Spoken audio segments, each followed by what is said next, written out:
Hi friends, welcome to our channel. ఈ psycho killer సినిమాలు చూడటానికి భయంకరంగా అనిపిస్తాయి. ఈ సైకోలు చేసే రచ్చ మామూలుగా ఉండదు. ఇప్పుడు మనం చెప్పబోయే సినిమాలో ఒక సైకో కిల్లర్ వరుస హత్యలు చేస్తుంటాడు. ఒక పోలీస్ ఆఫీసర్ రావడంతో స్టోరీ మలుపు తిరుగుతుంది. ఈ సినిమా పేరేమిటి, ఎందులో స్ట్రీమింగ్ అవుతుంది అనే వివరాలు ఈ వీడియోలో తెలుసుకుందాం. ఈ తమిళ సైకలాజికల్ థ్రిల్లర్ పేరు ఇరైవన్. ఈ సినిమాకి అహ్మద్ దర్శకత్వం వహించాడు. సదన్ సుందరం, జయరాములు ఈ సినిమాని నిర్మించారు. ఇందులో జయం రవి, నయనతార ప్రధాన పాత్రలు పోషించారు. ఈ చిత్రం ఒక సైకోపాత్ సీరియల్ కిల్లర్ చుట్టూ తిరుగుతుంది.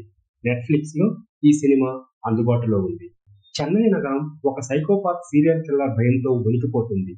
అతను అమ్మాయిలను కిడ్నాప్ చేసి దారుణంగా హత్య చేసి వారి శరీరాలపై స్మైలీ ఫేస్ చెక్కుతాడు. ఈ కిల్లర్ ను స్మైలీ కిల్లర్ గా పిలుస్తారు. అర్జున్ అనే ఒక అసిస్టెంట్ కమిషనర్ ఆఫ్ పోలీస్ ఈ కేసును హ్యాండిల్ చేస్తాడు. అతను నేరస్తులను అరెస్ట్ చేయడానికి బదులు ఎన్కౌంటర్ల ద్వారా న్యాయం చేస్తుంటాడు. అతని స్నేహితుడు ఆండ్రూ అతని ఆవేశాన్ని అదుపులో ఉంచమని హెచ్చరిస్తుంటాడు. కానీ అతని మాటలను పెద్దగా పట్టించుకోడు అర్జున్. ఆండ్రూ సోదరి ప్రియాతో ప్రేమలో ఉంటాడు. కానీ తన వృత్తిలో శత్రువుల కారణంగా ఆమెను వివాహం చేసుకోవడానికి ఆలోచిస్తుంటాడు.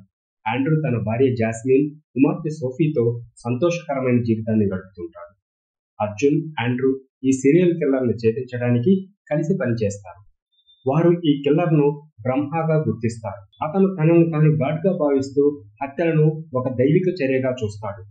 బ్రహ్మ తన బాధ్యతలను ఎంచుకోవడంలో, హత్యలను అమలు చేయటంలో చాలా తెలివిగా వ్యవహరిస్తుంటాడు. చాలా నెలలు కష్టపడి అర్జున్, ఆండ్రూ కలిసి బ్రహ్మను పట్టుకుంటారు. కానీ ఈ కిల్లర్ను పట్టుకునే క్రమంలో ఆండ్రూ దారుణంగా చనిపోతాడు. ఈ దుర్ఘటన అర్జున్ ను తీవ్రంగా కలచివేస్తుంది.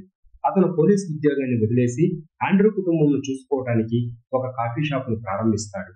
ఇది ఇలా ఉంటే మరోవైపు బ్రహ్మ పోలీస్ కస్టడీ నుంచి తప్పించుకొని తన హత్యలను మళ్లీ ప్రారంభిస్తాడు. అర్జున్ అతని మనుషులను టార్గెట్ చేస్తాడు. ఆ తర్వాత స్టోరీ భయంకరంగా మారుతుంది. చివరికి అర్జున్ మళ్లీ డ్యూటీ ఎక్కుతాడు. కిల్లర్ ని అంతు చూస్తాడా లేదా అనే విషయాలు ఈ సినిమా చూసి తెలుసుకోవాల్సింది.